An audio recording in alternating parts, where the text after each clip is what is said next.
नमस्कार मित्रों, बहुत बहुत स्वागत है आपका हमारे साथ। आज की जो क्लास की शुरुआत जो है हम कर रहे हैं, आज कोई पढ़ाई को लेकर चर्चा नहीं है। आज एक सामान्य सी चर्चा है जिसको हम आपके साथ शेयर करना चाहते हैं। शुरुआत करते हैं थॉमस अल्वा एडिसन के उस वाक्य से जिसमें उन्होंने कहा था, आविष्कार संयोग से नहीं अपितु अथक प्रयास के फलस्वरूप होते हैं।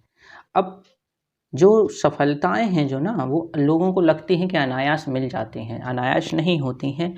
सफलता में प्रतिशत अगर रेशियो की बात करें तो 1% जो है वो आपके प्रेरणा का योगदान होता है। 1% आपके प्रेरणा का योगदान होता है, यानी मोटिवेशन की बात करें, और 99% जो है आपका श्रम और कठिन परिश्रम के फलस्वरूप ही आपको मिलती है सफलता।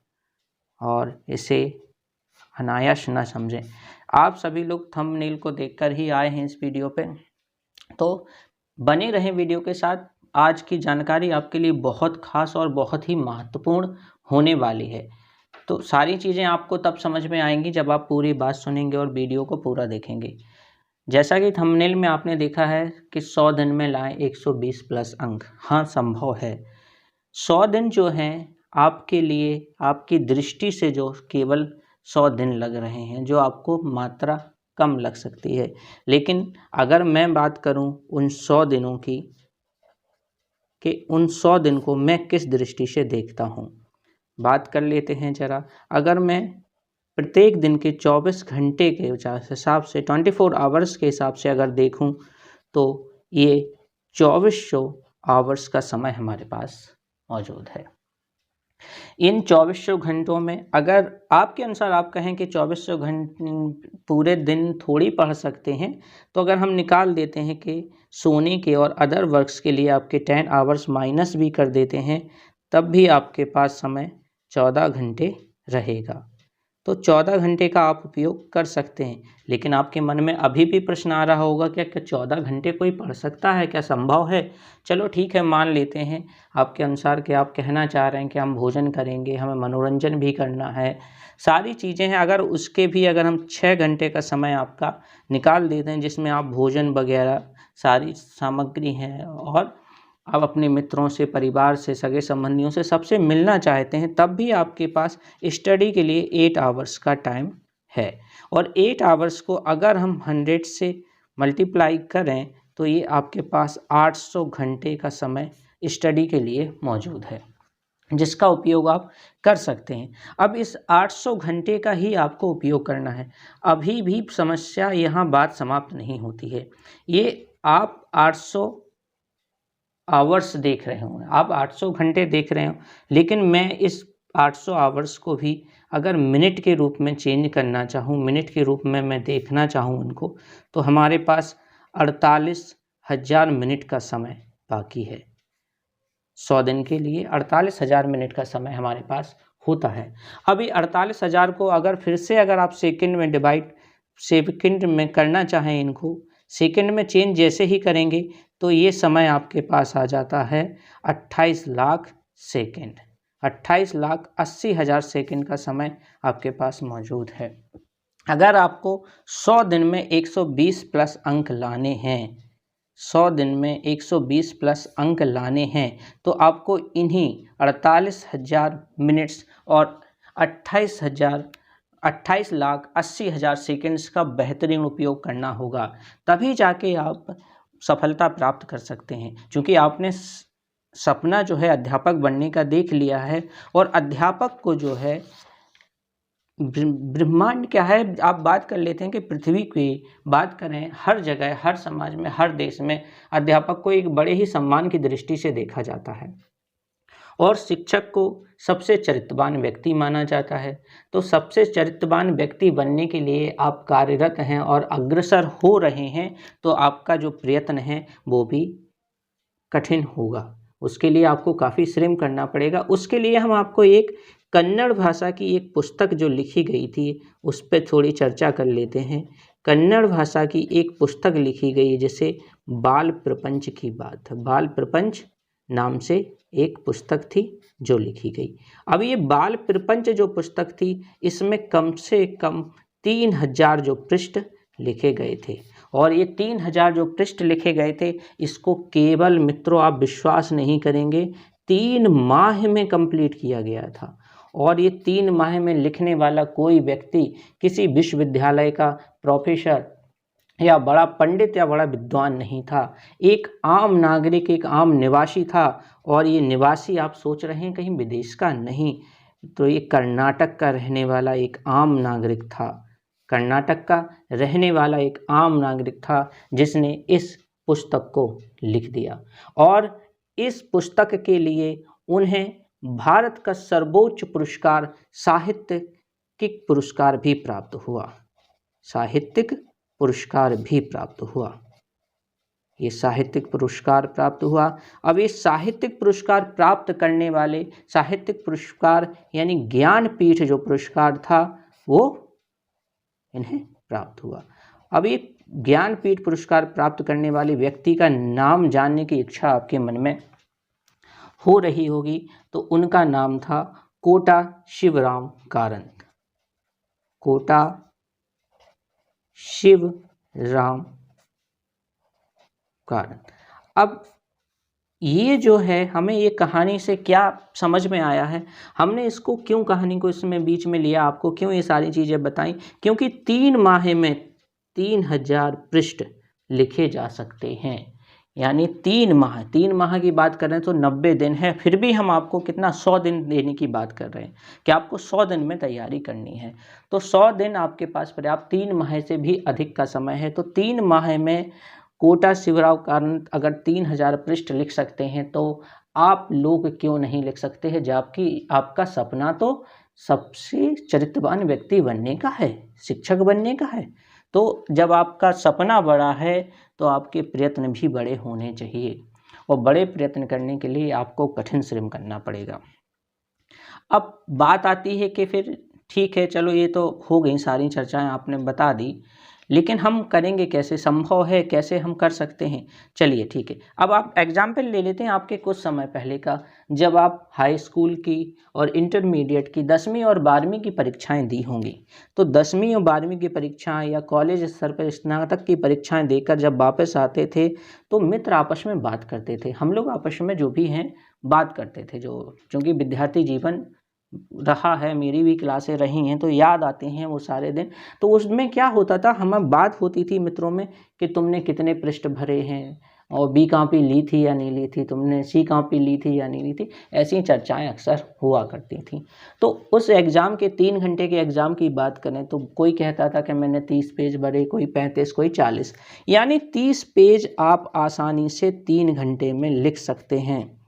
उस एग्ज़ाम से अगर तुलना करें, अगर 30 पेज आप 3 घंटे में लिख सकते हैं, 3 आवर्स में लिख सकते हैं, अगर इसको 100 से मल्टीप्लाई कर दें तो 3000 पृष्ठ क्या आप नहीं लिख सकते? जो कोटा शिवराम कारंत ने किया, क्या वो काम आप नहीं कर सकते? लेकिन शर्त एक ही है कि ये 3 आवर्स आपको डेली लिखने ही होंगे, डेली लिखने ही होंगे। यानी फिर बात वही आ जाती है, बात वहीं अटक जाती है कि हमें निरंतरता बनानी पड़ेगी, यानी कठिन परिश्रम। तो श्रम की आवश्यकता है, और श्रम के साथ साथ हमें सही दिशा में श्रम की आवश्यकता है। यानी लगभग 3 आवर्स जो हैं ये पेज हमें लिखने ही लिखने हैं, और सही रणनीति होनी चाहिए। तो रणनीति की बात करें तो वो भी होनी चाहिए, क्योंकि बिना रणनीति के आप नहीं जा किसी भी सफलता को प्राप्त नहीं कर सकते हैं।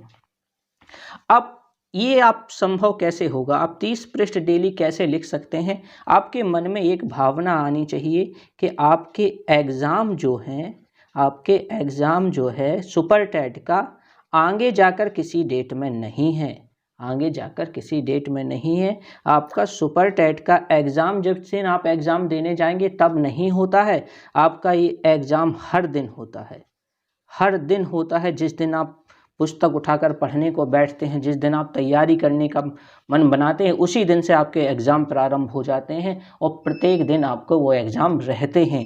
और उसी भावना को आपको मन में रखनी है कि एग्ज़ाम आपको 2 महीने या 3 महीने बाद नहीं देना है, एग्ज़ाम आपको कल ही देना है, और एग्ज़ाम आपके चल रहे हैं। ये तो रही सारी चीज़ें, आपको समझ में आ गई होंगी कैसे। अब हम बात कर लेते हैं कि इसको हम तैयार कैसे करेंगे, कैसे तैयार करेंगे, मैं आपकी कैसे मदद कर सकता हूँ, उसकी बात कर लेते हैं।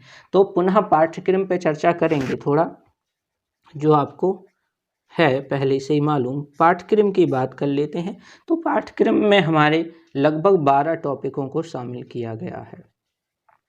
12 टॉपिक शामिल किए गए हैं, जिसमें लैंग्वेज हैं, 3 तो भाषाएं हैं, 3 भाषा से संबंधित प्रश्न हैं, जिसमें हिंदी, संस्कृत और इंग्लिश को रखा गया है। अगर इनके मार्क्स की बात करें तो ये लगभग 40 नंबर की भाषाएं आपके में आती हैं। अब CDP को लेकर बात करें, जो मनोविज्ञान को लेकर अगर हम बात करें, तो मनोविज्ञान, शिक्षण कौशल और जीवन कौशल एवं प्रबंधन की बात करें, इन तीनों को एक साथ कर लेते हैं। शिक्षण कौशल, जीवन कौशल और प्रबंधन की बात करें, सिलेबस वाला वीडियो आप देख सकते हैं। यहाँ केवल हम शॉर्ट में आपको समझाने की कोशिश करेंगे कैसे। ये 30 मार्क्स का आपका है। फिर बात कर लें करेंट अफेयर्स की बात करें, तो करेंट जो है, करेंट अफेयर्स के क्वेश्चन आपके 30 मार्क्स के आते हैं। अब करेंट अफेयर्स के बाद मैथ पे चर्चा कर लेते हैं। तो मैथ जो है आपका 20 मार्क्स, और साइंस की बात कर ले हैं, साइंस जो है 10 मार्क्स की। अगर हम ही अभी कुछ जो सब्जेक्ट हैं उनको छोड़ के इन्हीं को हम काउंट करें तो 60, 40, 100 और 10, 120, 130 नंबर जो आपके यहाँ आपके हो चुके हैं। अभी 130 नंबर के साथ साथ आपका यहाँ बच रहा है आपका पर्यावरण, कंप्यूटर, रीजनिंग। पर्यावरण जो है 10 मार्क्स के क्वेश्चन, कंप्यूटर 5 और रीजनिंग भी 5 मार्क्स के। ये आपके 20 मार्क्स ये हो गए, यानी ये आपके सिलेबस रहा। अब इस सिलेबस को आप कैसे तैयार करेंगे? अगर हम बात करें हिंदी, संस्कृत, इंग्लिश और ये CDP यानी बाल मनोविज्ञान, करंट अफेयर्स, मैथ और साइंस, इनकी अगर आप डेली क्लासेस की बात करें, केवल हम इसी सिलेबस को अभी लेते हैं, इसको छोड़ते हैं, तो 130+। अगर आप इतना ये हमारे पाठ्यक्रम के टॉपिक हैं। तो आपको सिलेबस आपको पता है, तो पाठ्यक्रम के ये टॉपिक हैं, इनको मैंने यहाँ नोट कर दिया। तो लैंग्वेज और CDP करंट अफेयर्स, अगर इन 3 की ही बात करें तो 100 नंबर और मैथ को शामिल कर लेते हैं तो 120 नंबर का सिलेबस यहीं से हो जाता है, और साइंस को शामिल करते हैं तो 130 मार्क्स का ये सिलेबस यहीं से हो जाता है। अगर आप पहले फेज में इसी सिलेबस को तैयार करते हैं, इसको तैयार करते हैं, तो हार्डली इसको तैयार करने में बात करें आपको तो 2 महीने का समय लगेगा। 2 महीने के समय में आप इस सिलेबस को तैयार कर सकते हैं, 2 से 3 महीने में। और रही बात करंट अफेयर्स की, तो करंट का ये है कि आप डेली बेसिस पे करंट पढ़ सकते हैं तो ठीक है, नहीं पढ़ सकते हैं तो हफ्ते में एक दिन संडे को आप करंट का दिन रख सकते हैं, और उस दिन पूरे हफ्ते की आप करंट अफेयर्स पढ़ लीजिए। फिर एग्ज़ाम टाइम से करंट को लेकर बहुत सारी पत्रिकाएं आती हैं, उनको आपको पूरा वर्ष भर का जो है करंट अफेयर्स पढ़ लेना चाहिए। अब चूँकि आप पहले से चीज़ें पढ़ ही रहेंगे तो वो आपको रिवीजन के रूप में रहेंगी, और वो सारी चीज़ें रिकॉल हो जाएंगी, आसानी से वो सारी चीज़ें आपको समझ में आ जाएंगी। अब मैं आपकी कैसे हेल्प कर सकता हूँ उसकी बात करते हैं, और आपको कैसे तैयार करनी होंगी ये सारी चीज़ें बात कर लेते हैं। अगर मोटा जब देखते हैं इसको, जैसे माना कि आपने 100 दिन की हम बात कर रहे हैं, तो 100 दिन में कैसे लाएं 120+। आप वीडियो के साथ बने रहें और देखते रहें, समझ में आ जाएगा आपको। अगर आप डेली बेसिस 3 चीज़ें क्या ज़रूरी हैं आपके लिए, बहुत ज़रूरी। एक तो आपका सिलेबस जो है पाठ्यक्रम कंप्लीट होना चाहिए, पाठ्यक्रम कंप्लीट होना चाहिए। पाठ्यक्रम जो कंप्लीट हो जाना चाहिए, उसके जो पाठ्यक्रम के नोट्स जो हैं आपके पास भली भांति होने चाहिए। नोट्स के साथ साथ फिर आपके पास उसके प्रैक्टिस सेट होने चाहिए, प्रैक्टिस सेट, और प्रीवियस ईयर के क्वेश्चंस पेपर, यानी पिछले साल के, पिछले सालों के क्वेश्चन पेपर जो हैं आपके पास होने चाहिए। ये रिक्वायरमेंट है, ये बेसिक आपके पास सबके पास होना चाहिए, बहुत ज़रूरी है। अब ये सिलेबस कैसे तैयार होगा, सिलेबस की बात करें, अगर हम 100 दिन में सिलेबस तैयार करने की बात करें, अगर आप डेली के 5 वीडियोज़ भी कंप्लीट करते हैं, 5 वीडियोस पर डे कंप्लीट करते हैं तो 100 दिन में आपके लगभग 500 वीडियो जो हैं वो कंप्लीट हो जाएंगे। और लगभग 500 वीडियोज़ में आपका जो सिलेबस है वो कंप्लीट हो जाएगा। इन वीडियोज़ को जो आप देखें उनकी आप भली भांति आप नोट्स बनाते चलें, क्योंकि नोट्स बहुत ज़रूरी है, बिना नोट्स से काम नहीं चलेगा।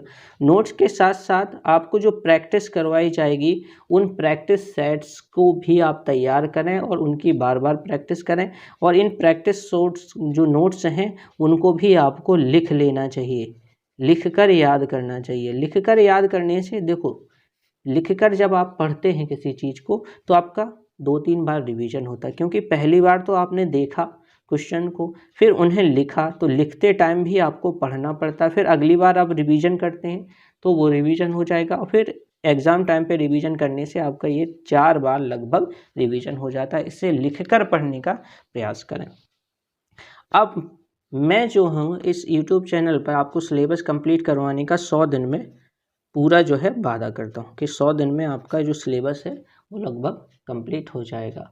और इस सिलेबस कंप्लीट हो जाएगा यानी आपको लगभग 4 से 5 वीडियो जो हैं वो डेली देखने पड़ेंगे, और उसके साथ साथ जो प्रैक्टिस सेट हैं जो उनको भी सॉल्व करना पड़ेगा।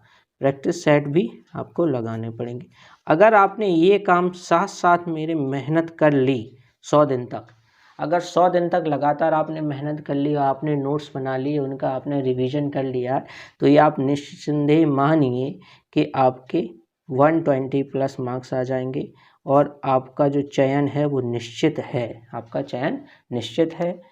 सुपर टेट में आपको शिक्षक बनने के से कोई नहीं रोक सकता, पर आपको ध्यान वही रखनी है, रणनीति जो आप बनाएं उस पर भली भांति जाए, क्योंकि निरंतरता ही आपको सफलता दिलाती है। आप सोचें कि 10 दिन कर लिया हमने दिनचर्या, 7 दिन कर लिया उसके बाद नहीं करेंगे, 2 दिन कर लिया फिर नहीं करेंगे, 3 दिन कर लिया, तो ऐसे काम नहीं चलेगा। आपको निरंतर प्रयास करना पड़ेगा, यानी पहले दिन से आप स्टार्ट करें और 100वें दिन तक आप खुद महसूस करेंगे कि आपकी जो तैयारी है लगभग 80 से 90% हो चुकी है। 80 से 90% आपकी तैयारी हो चुकी है, और अगर आपने इतनी तैयारी आपने कर ली है तो आपके मार्क्स भी पर्याप्त मात्रा में आ जाएंगे, जो आपको सिलेक्शन ज़रूर दिलाएंगे और सफलता आपकी निश्चित हो जाएगी। उम्मीद करते हैं आपको वीडियो पसंद आया है। इसको ज़्यादा से ज़्यादा शेयर करें ताकि सब लोगों को स्ट्रेटजी पता चल सके और चैनल से जुड़ सकें। और जो सिलेबस आपको दिया जा रहा है, जो वीडियो है, आपसे एक भाई होने के नाते निवेदन है कि आप जो हैं इन सारे वीडियो के नोट्स बनाते चलें, साथ साथ लिखते ज़रूर चलें, और जो जिस दिन वीडियो आपको मिले उसका नोट्स आपका उसी दिन बन जाना चाहिए। प्रैक्टिस सेट जो जिस दिन मिले उसकी प्रैक्टिस उसी दिन हो जानी चाहिए, तभी आप 100 दिन में जो है 120 प्लस मार्क्स ला सकते हैं। अगर आप निरंतरता नहीं बनाएंगे तो फिर ये सारे लक्ष्य को प्राप्त करना कठिन हो जाएगा। तो पहली जो है निरंतरता बहुत ज़रूरी है, वो आपको कंटिन्यूसली आपको वर्क करना पड़ेगा। उम्मीद है आपको सारी चीज़ें समझ में आ गई हैं। अगर कोई चीज़ में भी अभी डाउट है आपको तो फिर कमेंट बॉक्स में आप लिखकर बता सकते हैं। धन्यवाद।